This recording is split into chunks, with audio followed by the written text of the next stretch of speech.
this week. There's so many other opportunities down the road, but That's hey, true. That's let's true. keep an eye on this matchup. Once again, the #1 seed, Charles Dunn on Briar, Warden of Thorns versus Daniel Rutkowski on Icelander, Stormbind. Maybe a massive pivot of Daniel Rutkowski, who is so locked into the fiery potential of Phi, just turning down the thermostat a little bit and coming in with Icelander. Oh, yeah. I mean, like Brian Gottlieb talked about it a lot. I mean, Charles is very well known for being a defensive powerhouse, right? And I think this is where he's going to settle in to this matchup. He's going to lean into this fatigue strategy and just try to weather the ice storm that Icelander's going to try to put out here. And that's the name of the game here. And that's kind of like the scene that I'm trying to set here.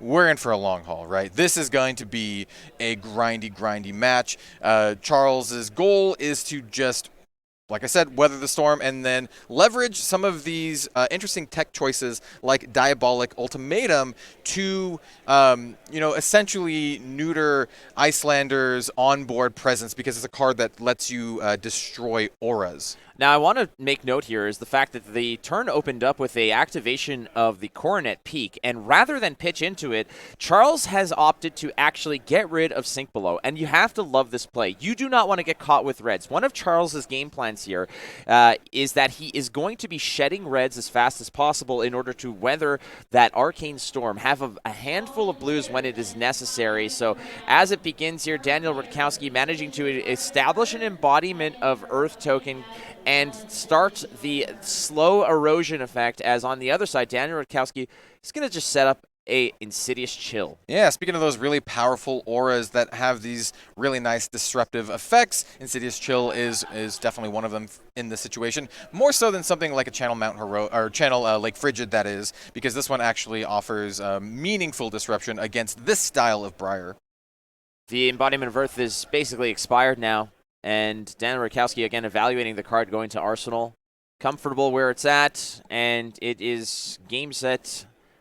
I believe it's on it's a Charles side here. Is he on the return or is he on the serve? Because the embodiment's gone, so I believe it's now to Charles. I do believe it is Charles' turn, yeah. And I think it's just kind of in the tank here, deciding where he wants to go with this turn. And it looks like the card from Arsenal, just another big old touch of autumn, just autumn touch. So a little slight tickle, a little autumn's tickle. Now this is the red. This is the full-on autumn slam. It's a 7 attack. Again, a lot of these attacks are coming in for 7. And the objective with those 7s is, that's an awkward number.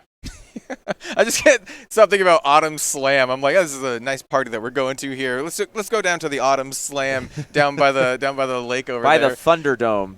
Yeah, I mean 7's not nothing. 7 is a significant amount of damage here, and once again, this is a more fatigue controlling Briar. It sort of mimics kind of these Oldhim style play patterns where you want to leverage your defensive options like your Crown of Seeds, and then come in every now and then with a 7 attack here. We're not going to see these 4 attack turns from this Briar. So the number 7, you see a lot of it. That's why you see things like Raging Onslaught, Runic Reclamation, etc. You want to create the embodiment, and having a 7 means that you're not going to be able to block with 2 3s. You're going to generate a embodiment of Earth Token many times, and ultimately we're going to also cover up a little bit of this with a Sink Below. Now, some of it will leak through. An embodiment is going to happen, but at the same time, Daniel Rutkowski managed to recover a life point. But the embodiment of Earth tokens in this matchup aren't going to be as valuable as they would be against, let's say, Alexi. Yeah, they're definitely not as valuable, but they're not completely worthless, right? Because Daniel is playing a more Bull-Lander style. We've seen it already with the Fiennl's Fighting Spirit, so, it can come into play here and there, but it's not as important, like you said, as if it were against Alexi. So Charles Dunn, once again, it's going to be a slow process here, but again, with no clock, you can take your time. And it's going to be an important element to this is just, Charles Dunn, been there, done that. Daniel Rutkowski, no stranger to the camera, playing in these high leverage situations, and ultimately he needs to just make sure that he plays clean. Same thing as Charles Dunn. Charles Dunn has a game plan here, and Daniel Rutkowski is the on paper favorite. And being teammates, they know all of the rabbits in the hat here, so there's not going to be any issues. Now here comes a brain freeze, an unfused. Yeah, this is just an unfused brain freeze, which, you know, I'm not sure how much you want to respect this as Charles here. Yeah, you're just gonna run it on out. So like, let's take a look at Charles' hand, right? So we have a Warmonger's Diplomacy, which is essentially just going to be a blue card, right? It's just going to be a blue pitch. We have an Enlightened Strike, which is it's another one of those 7 breakpoint cards. We also have an Oasis Respite, which is a fantastic card to up into Icelander, whereas some of your defense reactions in this Briar deck aren't going to be as effective.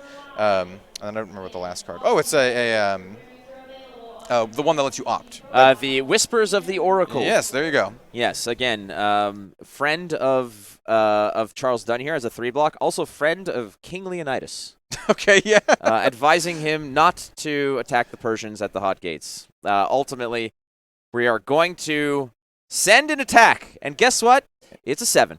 Disregard that advice. Choose violence. Here we go.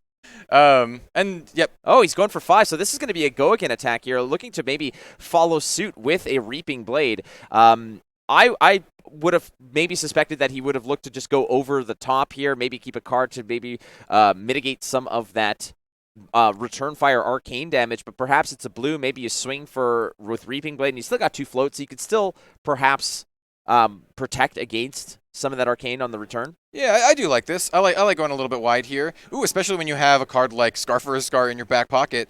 Just threatening Icelander's hand, putting out a little bit of aggression here in an otherwise very, very defensive deck. This is a great opportunity just to chip the life down and further your game plan here.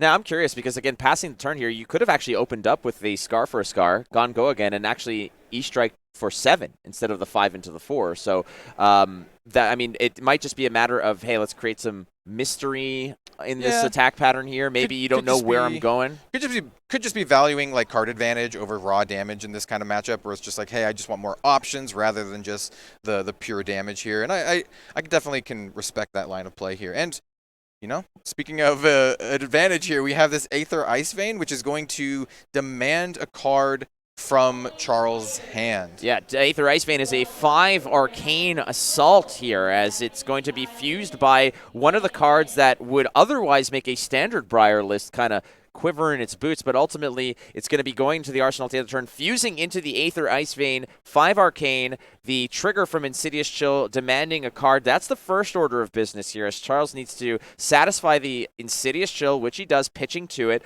1 float here now. 5 arcane damage. Should any of this leak through, Charles is going to be on the hook for another discard. Another discard, and another or another payment of 2. Yeah, and in this kind of matchup, you definitely want to do the pitches rather than the discards. That's true for most matchups, but this one in particular, where you really, really want to fatigue, you don't want to lose card equity, especially like just in regards to your deck. You want to keep it as robust as possible. All right, well, pitching to it as well to block as much as possible with the help from Crown of Seas Prevention as well. Charles Dunn's going to take some damage, can't cover it all, and he's also going to pitch to the satisfaction of Aether Ice Vein. Now, 1 floating still. I just want to know, one of the cards that Charles pitched is a very spicy little last-ditch effort, and I definitely want to keep note of that right now, because that is a card come second cycle that could be a very, very big deal. Well, not just second cycle, but when the deck is gone, right? It pushes a bunch of damage, and this could be the card that we, see several, I don't want to say several minutes, more than that down the road that, helps end the game. Yeah, when you see a last-ditch effort pitched, you're like, oh, for God's sake. You just know that you're not getting a bathroom break for a while. Yeah, that one's just an absolute classic flesh and blood finisher for these fatigue-style decks. We got this is basically a Runeblade version of Titan's Fist, ultimately. You just do block, block, block, Reaping Blade. Unfortunately, Reaping Blade only has an attack of 3, so it doesn't have those nice little breakpoints that those hammers do, but it does have a really cool passive effect that basically nullifies life gain for the person who has the most life. Which is, we're not saying that Icelander's poised to gain a lot of life here, but, you just got to keep it in mind. It happens, but I mean that also the conditional effect of this is that if you have more than your opponent, then you cannot gain life. And Icelander starts at a 36 total, so already at a deficit. Charles Dunn taking a little bit from this Emeritus Scolding. We're going to throw a frosting in front of this. No damage taken off of the physical attack sent by Charles Dunn. Going to go ahead, drop a card in the arsenal, and again, Crown of Seeds. If you've played within the Oldhim meta or you've played as Oldhim as I have, you really value that arsenal slot because of the potential that you get from the Crown of Seeds cycling. Yep, yeah, for sure. And I like this activation here, too, of the Coronet Peak. Pitching your Lake Frigid, like we mentioned earlier, is just not very great in this particular matchup, so just getting that out of hand and, hoping drawing into some more gas or something that is much more relevant to this particular matchup. Charles Dunn running some of those physical blocks like the Grasp of the Arknight, also just a way to, I mean, in terms of the hand piece potential, that's probably the premier Runeblade hand piece right now, and here is a Raging Onslaught. Those 7s that we see, it costs you 3. Send a 7, blocks for 3 if necessary, breakpoints aplenty, and these are all attacks that Icelanders looks at and says, I got to give you 2 cards, something's going to leak through, and it just gets annoying, and he's going to opt to, it looks like I think there's a Brain Freeze in hand that really not the greatest card in this matchup. Yeah, I mean, Raging Onslaught, not just welcome to Wraith draft chaff anymore. It is just all about the breakpoints, like you said. 7 attack, 3 block, and demanding 2 cards from Daniel here. But we've seen many, many hands where Icelander can make use of just 2 cards to quite an effective degree. So I think that was a remembrance that was put in Arsenal for Charles Dunn, and we were talking to Charles yesterday. Interesting. I spoke to him yesterday and that Michael Fang matchup, and he was mentioning to me that there was a decision point where he could have taken a little bit more damage and played the remembrance, but he opted not to, and then mentioned how badly it haunted him because it kept reappearing in hand, which was a no block, and never found an opportunity afterwards to play it. So Charles now throwing it away anyways. There's a Waning Moon for 2, but also a establishment of the E-Pot. Yeah, I do like this. You have Energy Potion here that's just going to sit around for a turn where he really needs to pop off and get those extra resources. It's also a card that you can use to leverage cards from hand to block something and, still have the resources to have an effective turn. Just an absolute classic Flesh and Blood card here. And another Raging Onslaught again. If you want to find this card, it is in a shoebox under your bed, ladies and gentlemen. This is not a card that you typically see. It's a common draft chaff, like you mentioned, but it does some work. I mean, the stat line on it is pretty standard fare. It costs you 3. It's a 7 attack. The block 3 is a big point too, as you really want to play this defensive Briar with attacks that are effective but also can be played defensively. Yeah, I mean that's exactly why you run this card. Like you have stuff like Wounded Bull, you have stuff like Fighting Spirit, but the big difference between those cards and this is that this one blocks for 3, and it's just really good when you want to be a deck that just blocks very well, right? Having more 3 blocks than cutting your 2 blocks is just it's good math, good numbers. We're going to set up a second Insidious Chill, and this might be one of the strategies that Daniel Rutkowski is looking to lock in, which is set up the Insidious Chills, get one really good Ice Vein down there, peel all the cards out of Charles's hand, and then connect for damage. And it's been an uphill battle, frankly, for Daniel Rutkowski up to this point. But Charles's game plan, which is shed as many red cards as possible. That's why we saw on turn 0, he discarded the Sink Below rather than paying the Coronet Peak, because he doesn't want to see that card. If he's holding a red, he wants it most likely to be something like this, which is Enlightened Strike. He's going to bottom a card. The mode selected here is going to be Go Again. It's a 5 attack physical. Nice. Yeah, I do like this. Another Go Wide turn. Another turn where you can threaten and get cards out of Icelander's hand. That's what you want to do. You don't want to just let them have these massive hands. And that's one of the things that, going into this matchup, I was thinking, how are they going to pressure their hand all that much? It's a very, very slow deck. It's not this go wide style of Briar. So doing stuff like this is, exactly what you kind of want to see here and pressure the hand as much as possible. Great follow-up to the Enlightened Strike. It's a Runic Reclamation. It's a 7 attack. Again, breakpoint, so important. On hit, destroy an aura, and there are 2 of them. Looming large for Charles Dunn to just go ahead and eviscerate off the board. Yeah, another card that you typically didn't see a lot, honestly, before this tournament. Runic Reclamation here, posing a very, very large threat, right? It's like, hey, not just some cards from hand, but also, I'm threatening your board state as well, and you can't just take 7. Like, Icelander's only at 22, and, you know, against a deck that wants to play this long game, wants to play this fatigue. Oh boy, he caught a 2-block hand here. Sorry to interrupt. Yeah. I mean, like, that is a very awkward block here, as it did cost both pieces of armor. Charles Dunn here maybe not getting the value out of Runic Reclamation that he wanted, but the consolation prize of just shutting down 2 pieces of armor. I think he's really happy about that. I mean, I would be for sure. Like, getting rid of that Cornet Peak too is just. Yeah, it's awesome. Like, if you're the Briar player, you're like, oh, nice. Getting rid of this now and not later just helps shore up this fatigue strategy. And, we'll see how deep we get into this fatigue strategy, since Briar, Charles, they've done a great job at pressuring both Icelander's life and their hand. Charles Dunn, the #1 seed. We're a turn removed from that Runic Reclamation, and the last time we would typically see Runic Reclamation into Briar so prominently it was an excellent sideboard card in the Prism meta. Yeah, for sure. Because Prism, known for having all of these really, really nasty auras, and turns out Icelander too has some very, very powerful auras, as we can see these Insidious Chills on board. Whether or not they're going to be able to, keep a decent hand where they're able to maximize the use of these Insidious Chills, is yet to be seen. Developing a rune chant here. With the blue pitch of the Brothers in Arms is going to cycle a card with the Crown of Seeds. 2 floating. Let's create a rune chant. The go again effect off the creation of the rune chant. There's still some action to be had here. Charles Dunn looking at the hand. I believe I saw there's this round's on me. There's a Sift in there. There is that an Evergreen potentially floating about? So we're going to Sift here. We're going to go ahead and maybe fix the hand a little bit. And I have not seen a Sift played. I've seen a Sift block. I've seen a Sift pitch. When was the last time we saw a Sift played? I played around with Sift in Dromai when Dromai was pretty fresh, just because like a 0-cost red go again kind of thing.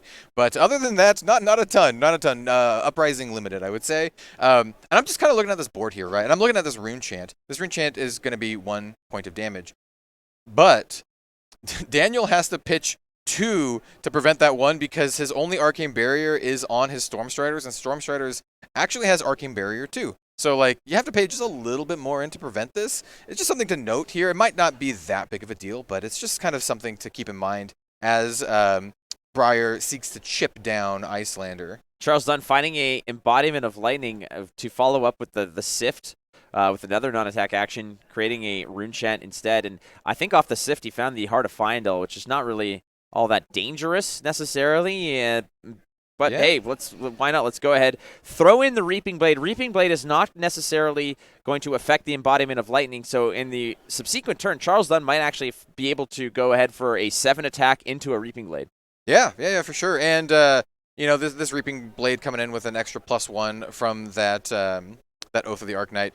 We have a couple rune chants flying on in. Like I said, they're pretty hard to prevent in this situation, right? You don't want to waste 4 resources preventing 2 damage. It's just not good numbers. But you're happy to, send in a couple cards to block out this Reaping Blade. Daniel Rutkowski tossing 2 Polar Blasts in order to block out this Reaping Blade that was beefed up by the previous non-attack action.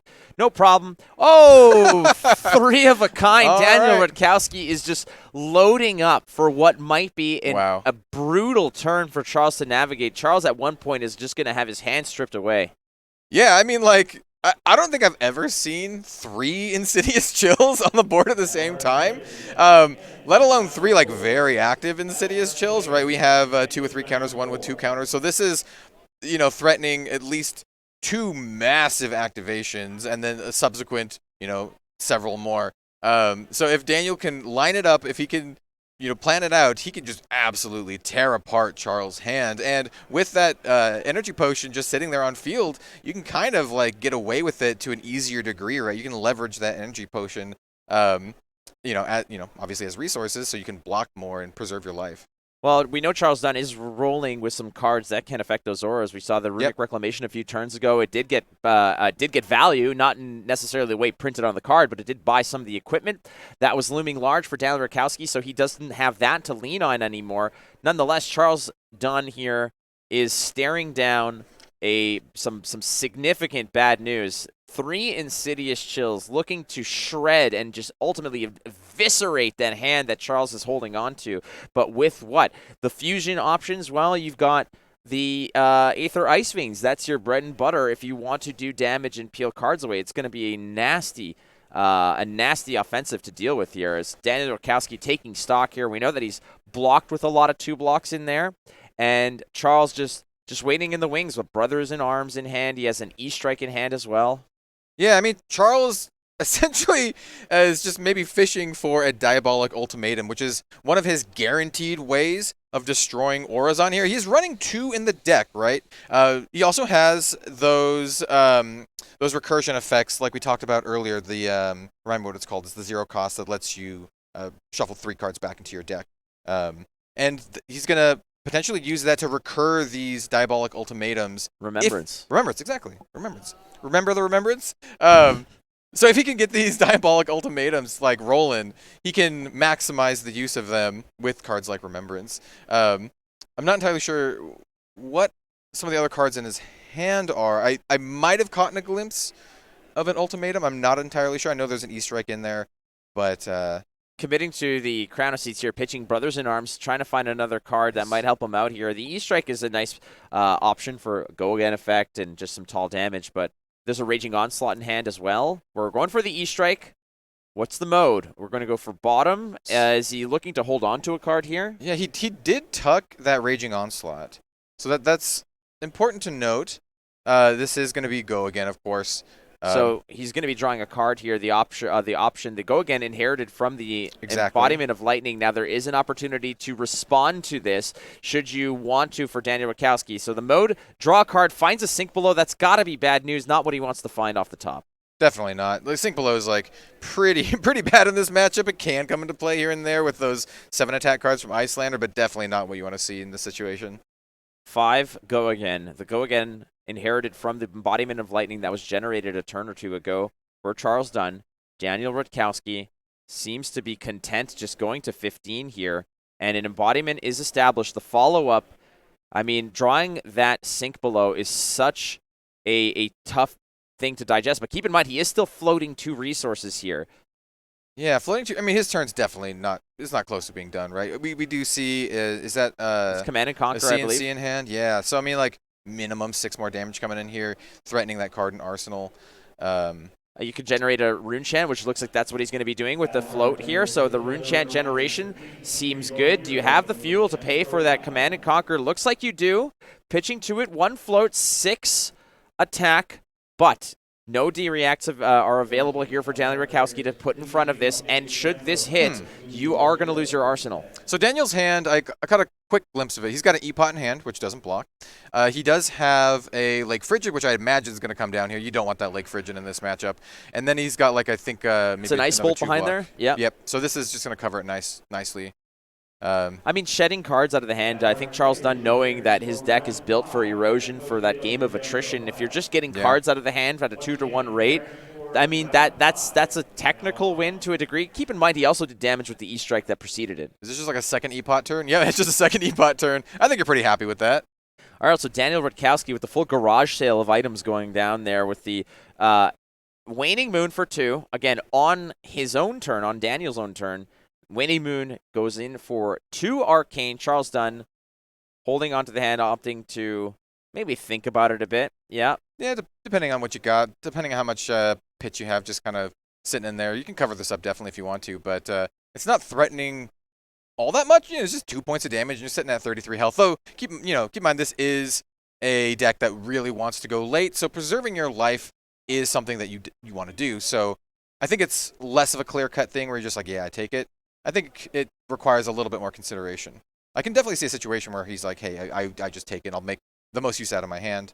But I can also just see him just like, yeah, I'll prevent it. I can be a little bit more cautious. Oh, I mean, first thing order of business is, hey, let's get some more information here. I think he found a second runic reclamation here, and he's got to be happy to find that. Again, look at all the garbage that's just spewed out He's there. got a yard sale. Polluting the combat chain here. Daniel Rutkowski is just dumping his wares like a merchant on the board here. 3 Insidious Chills, a pair of. He's got a full house showing. He does actually. He does have a full house. Here's another one of those runic reclamations threatening those Insidious Chills that are kind of just sitting pretty there.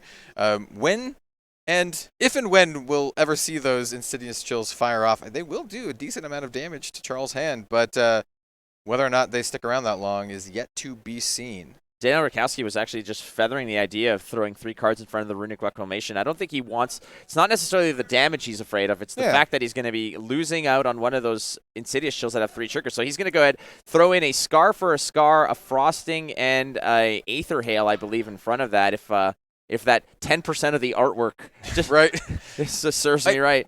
I think Charles is actually pretty happy about this, right? He doesn't get the on-hit effect, but what he really wants is just these. Come on. He just wants these cards. He wants Daniel to block as much. So I'm trading 1 card for 3 of your cards is a really good exchange in a fatigue style strategy. Yes. And Daniel's just like, hey, here's another potion. The same deviled eggs. Yes. The same E-pots. Yeah, there's a 3 of a kind and a 3 of a kind. Perfect. All right. Well, Daniel Rutkowski is owning the real estate aspect of the game for sure, as he owns the entire combat chain. We're going to pitch a this round's on me, generate a rune chant, 1 float. There's a follow-up option here with the 1 float, which could just be a Reaping Blade. But, I mean, you've got options. Let's go. Have some fun. Here's a Command and Conquer, 2 float. No D-reacts that Daniel Rutkowski can lean on. You may not play your D-reacts this turn. But I think Daniel's just going to pretty happily toss a couple 3 blocks in front of this. Trying to kind of catch a glimpse at his hand. I think he's going to be able to facilitate this pretty well. Though he is kind of just bleeding out on card equity, right? Just losing a couple cards here or there is how this game is going to, end up going. It's going to be the deciding factor in this game is what I'm trying to say. Right, here. and if you want to talk about the strategy regarding that, sometimes you're sending these relevant on-hits or these disruptive cards that you're tossing in front of it, and sure, you probably know that your opponent is going to throw cards in front of it and you're not going to connect for damage, but at the same time, if you catch your opponent on a turn where they have hands that they don't want to commit to a block, then you're just saying, all right, well, I might not get the effect of my card, but now you're not getting the effect of your card because it's in the graveyard, right? So that is certainly an option here. Now, Charles Dunn's graveyard, there are 2 Command and Conquers in there, 2 Runic Reclamations in there, 2 E-Strikes in there, so he is running thin on those big threats as well. There's, I think, 2 Raging Onslaughts in there as well. He pitched 1 Raging Onslaught, 2. I kept note of that. So he still has some in the deck, but this was kind of his strategy, right? He wanted to, run out as many of his red cards as possible to be left with a bunch of blues. I mean, he's executing on his strategy, not only by taking all the cards from Icelander's hand, but also, steadily chipping her down. She's at 13 now. Those rune chants are actually putting in a lot of work. Like I mentioned before, they're really hard to deal with because the Storm Striders has that AB2, and you really don't want to spend 2 to prevent that 1. It's just not good value there. Finals, Fighting Spirit Red. Wonderful card from Uprising. It's a 7 attack, 2 block, but if you are blocking or attacking with it where you are at a life deficit, 1 up. Yeah, that's not bad, it helps stem the bleeding from these rune chants here and there. So, every extra point of life is going to be a really, really big deal. And, you're also attacking for 7, which is very nice. And you're still in the situation where you don't have to, leverage any of your E-pots at all. You can save those for a much bigger turn where you can, maybe block heavier and, save some big splashy damage where you can actually get a fusion off. I also like pitching this Blizzard, which is also not great in this matchup. I'll just be completely honest. 0 block, just kind of hoses that go again, but you don't really care. We're going to throw the Grasp of the Arknight in front of this again. The on-hit relevancy here for Daniel Rutkowski is limited, so Charles understands that. Might as well put the equipment in front of it, protect the life total where we can. You never know when the next physical attack is coming, and that's probably what Charles was looking at. How many physical attacks do you have left? Should I just throw the gloves in now, or am I losing opportunity? So preserving life total here, he's going to take 1 damage, and Daniel Rutkowski is drawing back up. He's got a Frost Hex there. He's got, I believe, a Wounded Bull in hand. And I think so, yeah. This is just an Autumn's Touch. It's a 7 attack. It's a common. That's the name of the game. I mean, that's all you need, right? You just need these really good breakpoint cards that just make blocking incredibly awkward, right? And we see a turn here where Daniel's going to leverage his life, only blocking for 2 from this Wounded Bull. So you got to know he's got a plan here. Well, he's going to pocket that Oasis Respite at the right time. If you're Charles and you see Daniel Rutkowski taking that much damage, there's going to be a big deal coming back. And this is going to be a yellow Aether Ice Vein fused with a Frost Hex for Arcane. Here come the triggers, my friend. Now you can respond to this at instant speed and float some resources, but 3 triggers of the Insidious Chill are going to leave Charles naked and afraid. Finally. This is like that old adage where if you see a gun on the mantle, it's going to come into play at the end of the story here. And these have just been sitting on the mantle this entire game, and here we see him firing off three triggers on the chain here. I believe that is called Chekhov's gun. Chekhov's gun. It's Chekhov's gun, yeah. And so we're going with the 3 triggers of Insidious Chill, which are all stacked up one up above each other. Now, Briar, played by Charles Dunn here, might be considering, is it better to pay the 6 or should I get rid of cards? Yeah, I mean, if you got the blue pitch, you go for it here, right? It adds up very, very well, and here's that Oasis at the absolute perfect time to prevent this damage and make it so that Aether Ice Vein isn't going to also threaten my hand as well. Yeah, make it so. Also made famous by Captain Jean-Luc Picard, if I may keep the Star Trek theme going here. That's on you. You said it, okay? So Charles Dunn, very healthy at 32. Daniel Rutkowski, his teammate, at 9. And moving into this matchup, Icelander is definitely favored to a degree, but when you're a player of the caliber of Charles Dunn, you know what the hell you're doing. And he has probably faced off against a bunch of Icelanders out in the field, and he stands tall as your number 1 seed here in the 4th quarterfinal match of the National Championships live in Las Vegas. Yeah, I mean, and in the interviews going into this match, Charles did say that he had a plan going into Icelander, and I was personally thinking, this seems like a really tough matchup, but, he said he had a plan, and he is executing brilliantly on that plan. Perhaps Daniel had kind of a gambit last turn. He's like, hey, maybe I want to make use of all of these Insidious Chills and this Aether Ice Vein, but Charles just had the answer. He just had it just in the back pocket. So we've seen one of the 3 Oasis Respites red, and Daniel Rutkowski absolutely knows this. Yeah. And he is probably saying, dude, I don't know what else to say, because he hasn't seen them, which means they're coming up, and they're probably holding hands close by in the following draw-ups for Charles Dunn. Yeah, I mean, Charles has done a great job of thinning his deck of his, I don't want to say less effective cards, but making it sure that his deck is just chock full of these really, really important cards for the late game so he can maximize his potency. The erosion effect, the slow drip from Charles Dunn, that a game of attrition has really added up here. An E-Strike bottoming a card. We're going to draw off the top again. Icelander without an arsenal is a completely different animal. Yeah, it is. I can't just help but you said the slow drip, and I'm just thinking the slow melting of Icelander here. Just kind of not quite bleeding out, but also just... We are in Las Vegas. It is about 417 degrees Kelvin. Don't remind me. So you mentioned the arsenal, right? So we see this Easter egg coming in, card in hand. I mean, this could be a turn where you do just set up for your arsenal, right? Play into the next turn, possibly get some of that arsenal action. This is a great opportunity, by the way, for Charles to use the physical block on his Dyadic Carapace, as well as using the physical block on something like this Command and Conquer.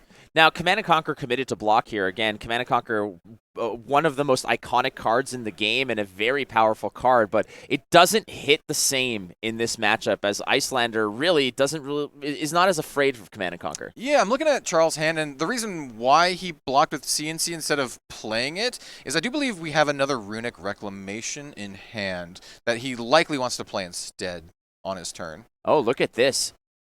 Daniel Rutkowski foregoing arsenaling a card. Yeah, interesting.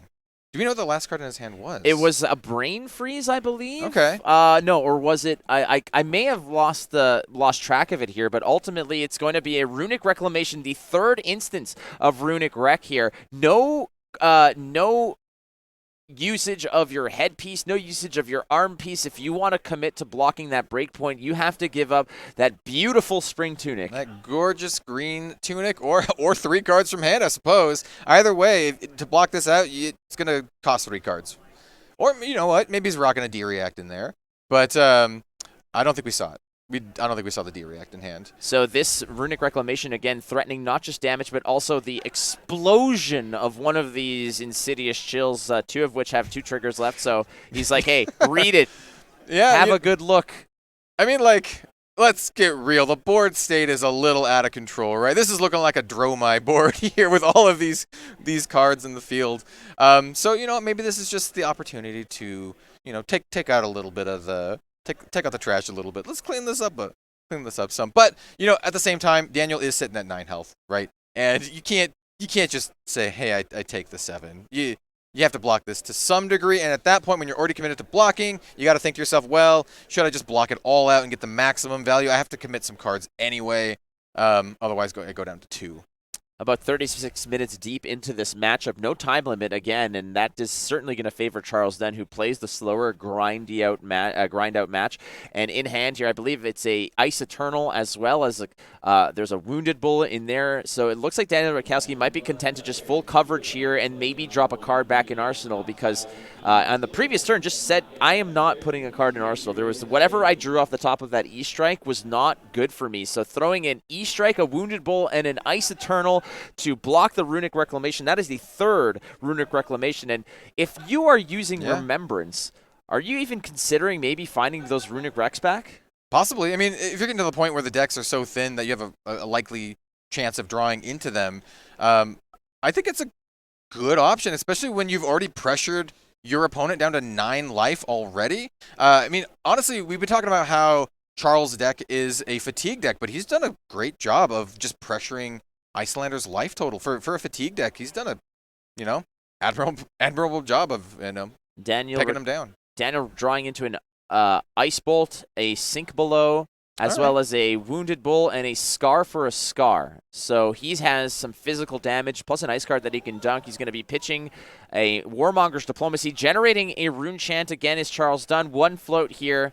And again, like you mentioned, blocking up these Rune Chants is not an efficient endeavor. Yeah, it's just kind of annoying, right? Like, paying 2 to prevent 1 is just not great. Doesn't feel great. I mean, you can definitely do it in a pinch, but it's just not really where you want to be. It's just not efficient. And so, like, this is just like, hey, here's a casual little Reaping Blade plus 1 Rune Chant. Do you want to deal with my annoying Rune Chant? And like we mentioned earlier, it costs 2 to prevent this 1 because of the Storm Striders. It looks like he's going to do that. Especially if you have a card that doesn't block in hand, like Blizzard, right? Blizzard being an instant 0 block. That card is going to be a huge liability the later that this game goes because you can't even play it out of Arsenal if there's no card with Go again. So it's a situation here perhaps where Charles Dunn is finding an avenue with those Rune Chants. We've seen this in other tournaments, in other games. When you're facing down an opponent that doesn't have AB or has inefficient AB, then that oftentimes is the little crack in the armor that you look to exploit, that you try to just poke and prod and get there, as Daniel Rutkowski is insulating his life total at 9, trying to protect it as much as possible. But the later this game goes, I feel Charles Dunn is going to be continuing to just erode away at that life total. But Charles also has to think, like, I've used up so many of these red attacks. Yeah. I am also concerned. Yeah, I mean, like, you're going to run out of them eventually, and you're going to get to a point where, like we see here, he's going to leverage his 3-attack Reaping Blade, which honestly doesn't have great breakpoints, but as long as you're demanding a card from your opponent's hand, I think you are fairly happy with this, right? You're already up on cards. You've already demanded 3-card blocks, 2-card blocks here and there. So, like, that's what it's all about. It's all about this card equity and, you know, getting to the late game where this, you know, now 8 points of life is much more threatened here. 5 points of life. Well, the Rune... No, they're not the Rune Chant. I guess there was a 2-block that was thrown in front of there, perhaps. Or maybe not, no. He just took the Reaping Blade. No, he took the whole thing. Yeah, that's my yeah. bad. My apologies here. Yeah, he's going to go down to 5.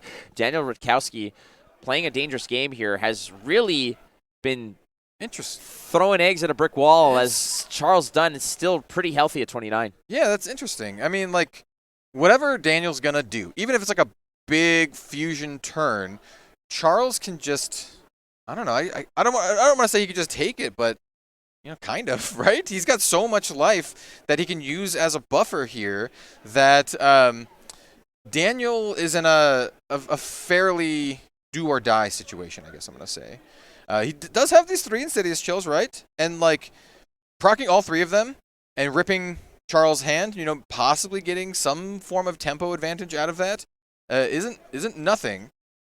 But you're not in a position where you can just kind of like burst your opponent down. Though, I mean, this is not a bad start. It's not nothing, and like you mentioned, like the thing about it is that Daniel Rutkowski is now relying on what you've basically described as not nothing. You need a little bit more than that at this juncture in the game. But hey, not nothing. Not bad, I guess. You're starting with a 4-go again. That's a good start with the Scar for a Scar. I honestly wouldn't be surprised if we see some equipment blocks here, right? Maybe just to cover this up. Like, this is a good opportunity to make use of that physical block. Against a deck that doesn't have a ton of physical attacks. We've already seen, some 7 attacks coming out of Icelander here and there, so this might be a great opportunity to do that, depending on what you have in your hand, what you want to keep around. Oh, he found his other Oasis Respite again. This is going to be a backbreaking reality for Dan Rutkowski should he choose to go ahead and maybe fire off with another Aether Ice Vein. The problem is that if Daniel Rutkowski wants to fire off a big Aether Ice Vein fused, he needs a card to pitch it, he needs the Aether Ice Vein itself, and a card to fuse it. That's 3 cards that needs to keep in hand here, which means that if Charles just fires off on a big attack, Daniel's going to have to eat some damage. Like, he does have I was going to call it a baker's dozen. He does have a full carton of E-Pots waiting in the wing, so that's like 1 less card he has to think about, right? He can do it with a 2-card hand. He can just do it with a fusion card plus the ice card. Ooh, interesting. Blocking out with a late game powerhouse there with that. This round's that's a last-ditch effort. Last-ditch effort. Hey, exactly what we what you mentioned. Yeah, but watch the heartbreak here. This is going to absolutely just... Daniel Rutkowski, you have such an amazing smile, my friend, and I'm sorry that it's going to go away in a second here because there is a card ready to pitch. Charles Dunn is not going to wait for anything here. He's going to let these things occur, and the triggers are all on the stack. And in response to those Insidious Chill triggers, Charles Dunn is thinking, what is the kindest way that I can break this man's heart? I mean, let's get real. He's had it both times, right? We've only seen these popped off a couple times, and yeah, here we go. Oh, no. Oh, Oasis Respite. I hear somewhere out there Brendan Patrick just had a coronary. It is one of the most hated cards by Wizard players. Oasis Respite from Uprising, just preventing the damage effects here, plus the Arcane Barrier means that, hey, even if the damage is done, there is nothing left in my hand that you could even, throw in the Paper Shredder. Yeah, that was a full sail, full Monty. Hey, at least you get the consolation prize of pushing a couple points of damage with your Waning Moon. But definitely not what you wanted to see if you're Daniel Rutkowski in that situation. Probably the worst card to see from your opponent in that particular play. I think, unless Charles Dunn had one that was altered to say F you, like, I don't know what else could have been worse than that, ultimately. So Charles Dunn now, again... Might as well have been, right? It is, yes. That is the FU move. So Charles Dunn here with 2 Oasis Respites now gone and dealt with. Daniel Rutkowski is probably saying, okay, that's 2 of them gone. Right, there's still 1 floating around. The game is now in its twilight period as...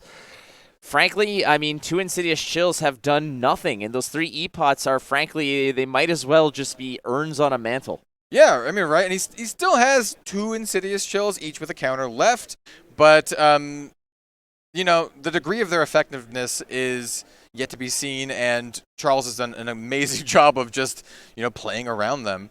Here we have another pitch of a Channel Lake Frigid, a card that we're just going to see pitched constantly in this matchup. You really don't want that card in your hand. It's a 3-block. All things considered here. Charles Dunn on the receiving end, getting a little gift here. Says, hey, you also can have some toys. It's a Frost Hex, which in a lot of these control matchups, Frost Hex seems to be like a potential win condition.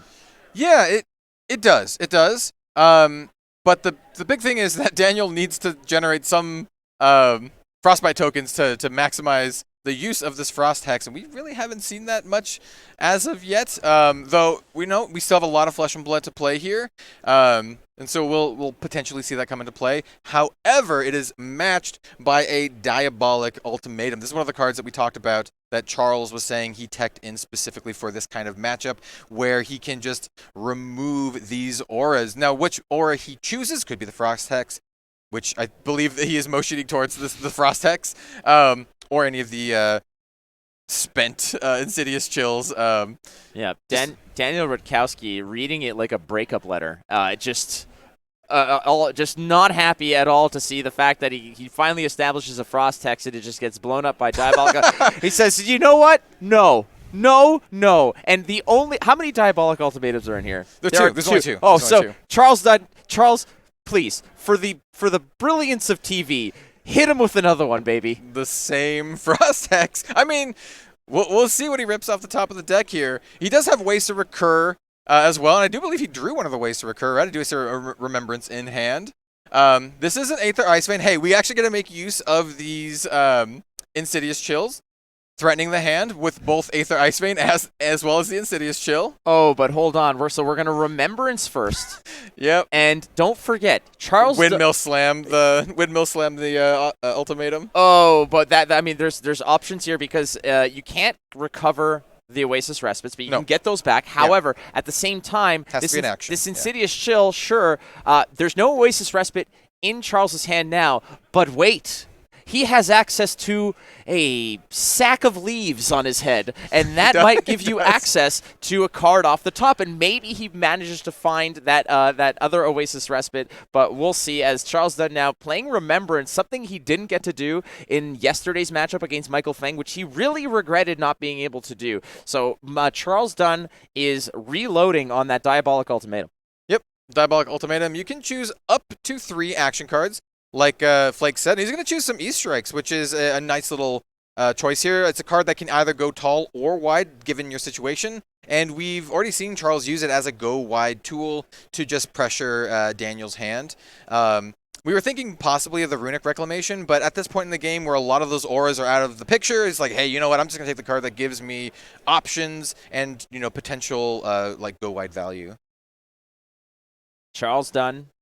Lots of the armor has been used up. Null Rune Boots have been responsible for so much of that life protection here with the Arcane Barrier. Daniel Rutkowski at 5. It is your 1 versus 8 seed. It is the 4th and final quarterfinals match here of the National Championships of Flesh and Blood for the United States of these Americas. We are live in Las Vegas. This is one hell of a matchup, ladies and gentlemen. Again, these are two teammates, Charles Dunn, Daniel Rutkowski, two of the best in the country, duking it out. Charles Dunn has been a brick S-house, is what I want to call it, to be kind of. He's just been immovable.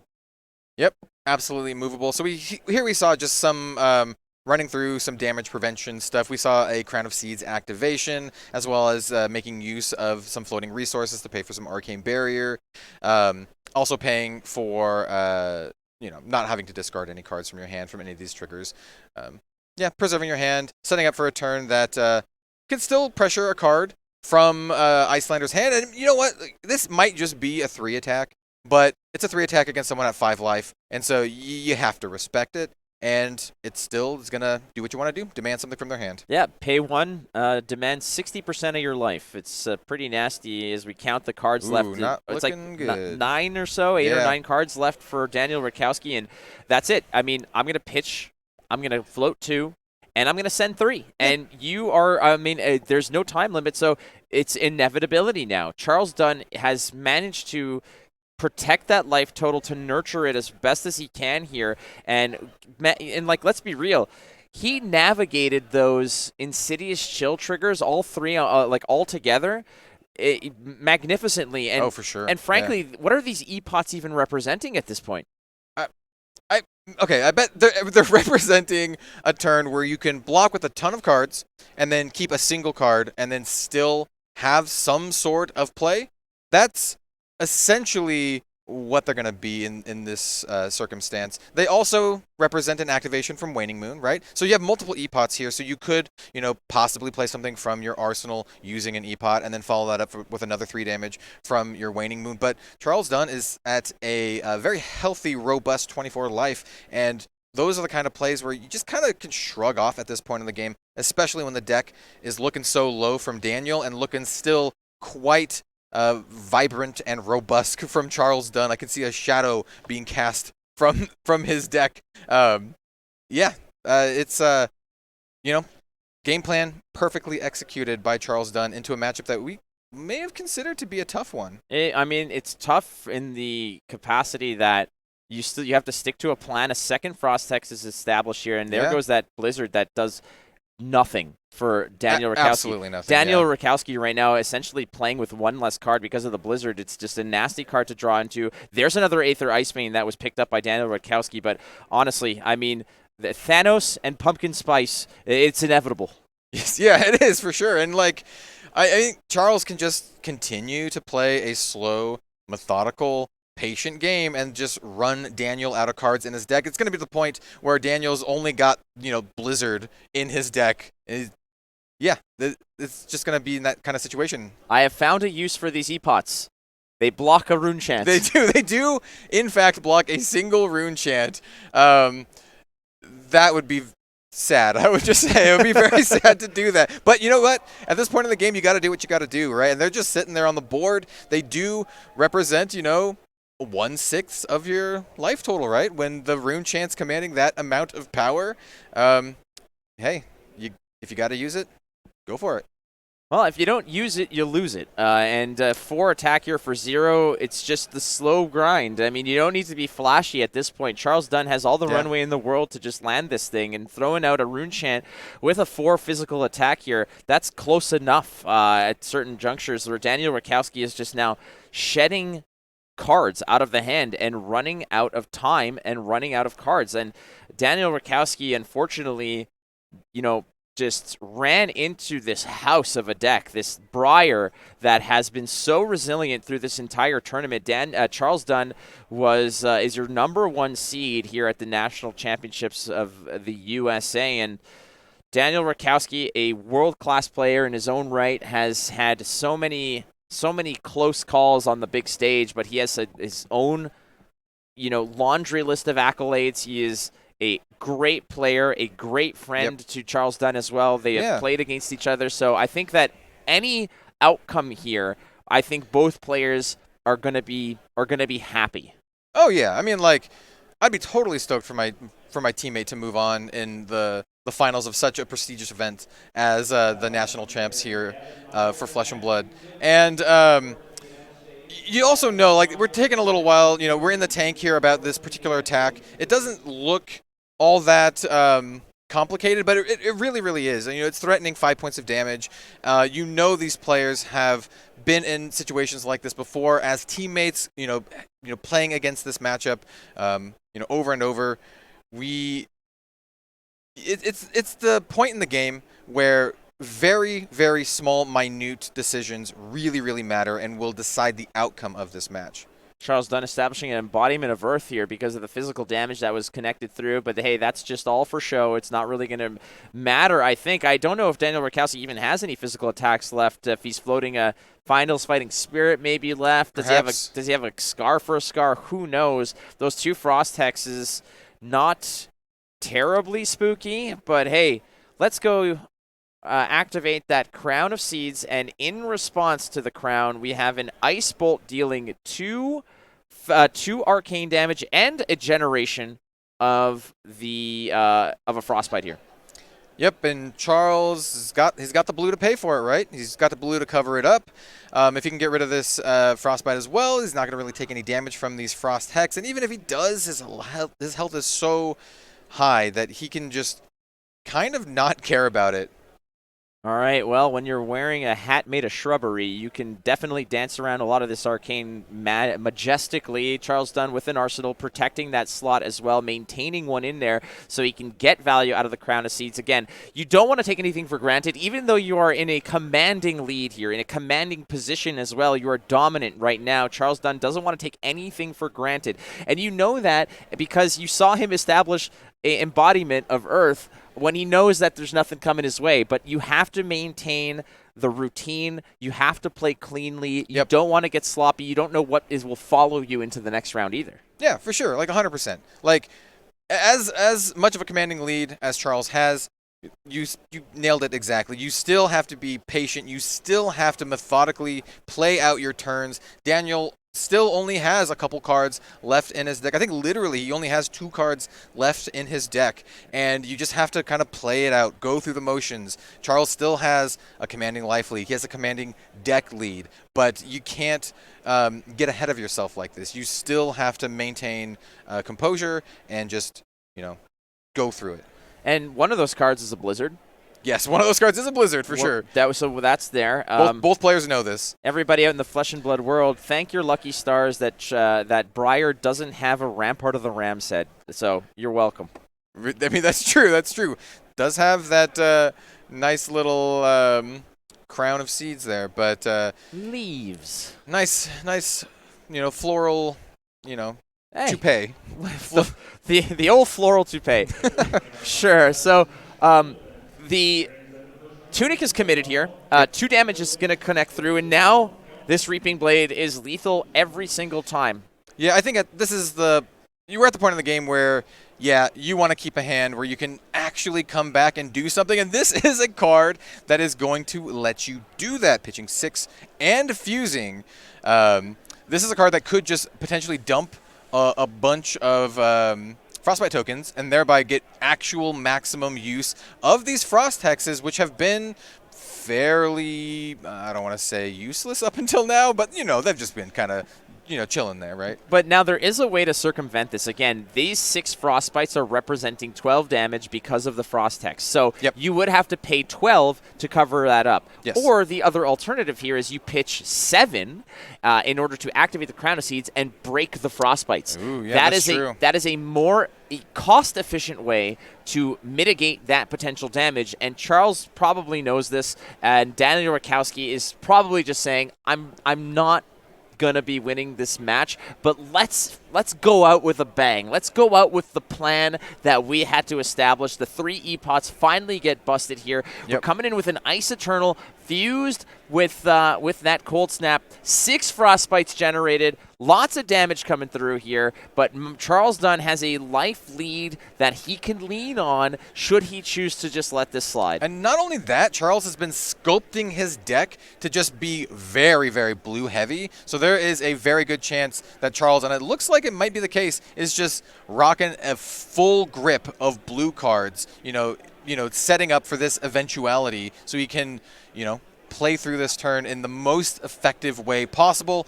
Just like you said, using the Crown of Seeds to just kind of like get rid of these Frostbites. Adios, muchacho. The Crown of Seeds is going to break through this wall of ice, and there's still 6 damage on the stack here from the Ice Eternal, but there is a 1 damage floating prevention, and hey, there is still a Oasis Respite floating around in there somewhere. I mean, he still also has AB3, right? So it's just like you got these resources floating, you still have the AB3.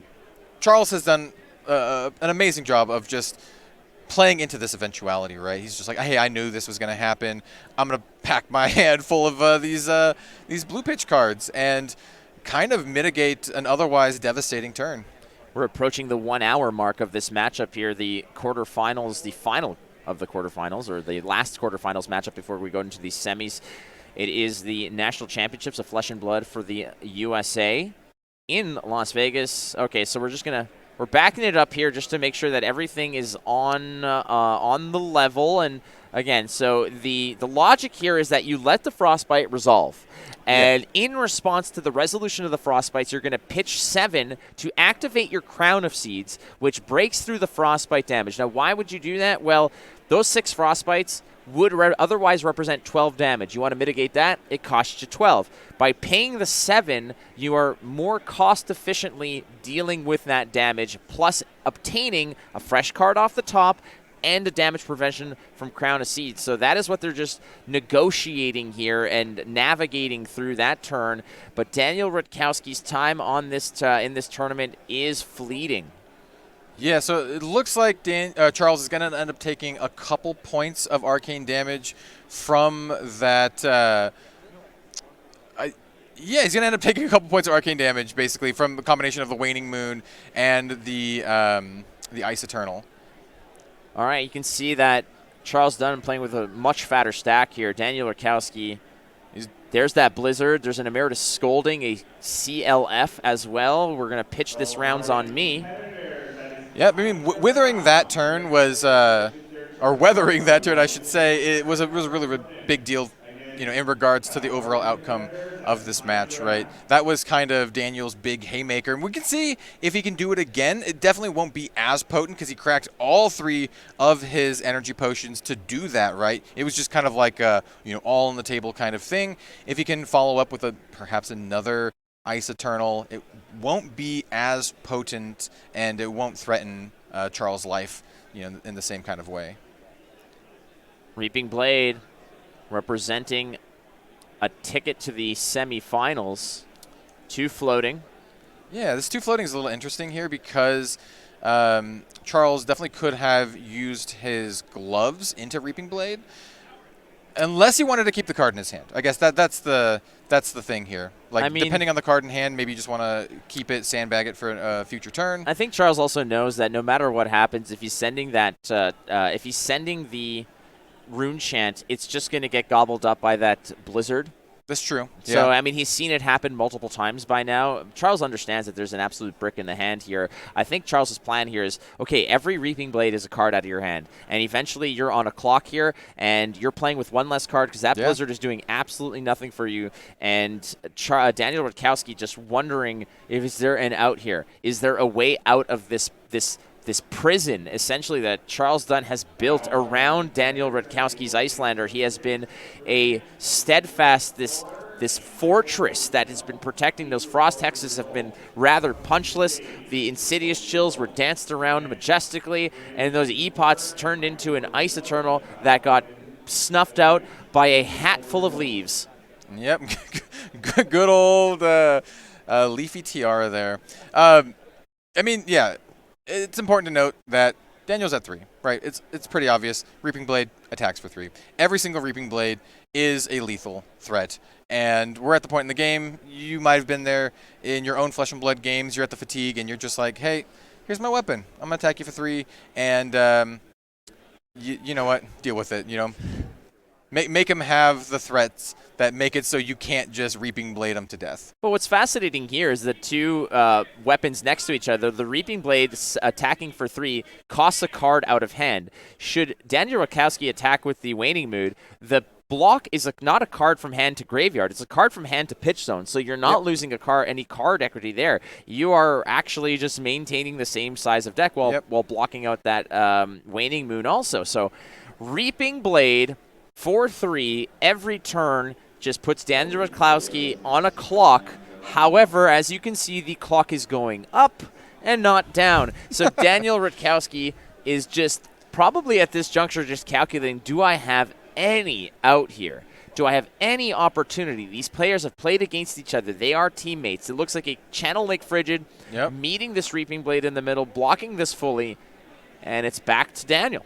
Yep. Back to Daniel. Going through the motions. Daniel's going to start with 3 cards in hand, 1 card in arsenal. Here we do have another one of those Ice Eternals, but like I said, it's not going to be quite as effective as the previous one. Doesn't have that 3-pack of E-Pots at the ready.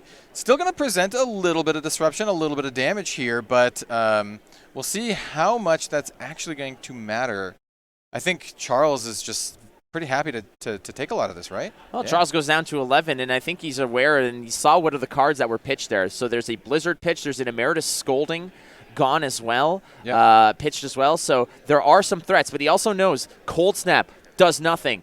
CLF does nothing. Emeritus Scolding is the last bastion of hope here for Daniel Rutkowski to punch through Charles Dunn, who has been just steadfast in this defensive posture. Yeah, and Emeritus in hand. It's in hand. You can't play it from your arsenal here, so it doesn't really represent a threat here. Like, even you do have the Storm Striders. I'll say that. You have the Storm Striders, and you also have the Waning Moon. So Storm Striders, Waning Moon, as well as the Emeritus Scolding does represent, what is that, 8 points of damage, but that's not enough to seal the deal here, and you have to get Charles down to a point where you can just really, really lean into those cards.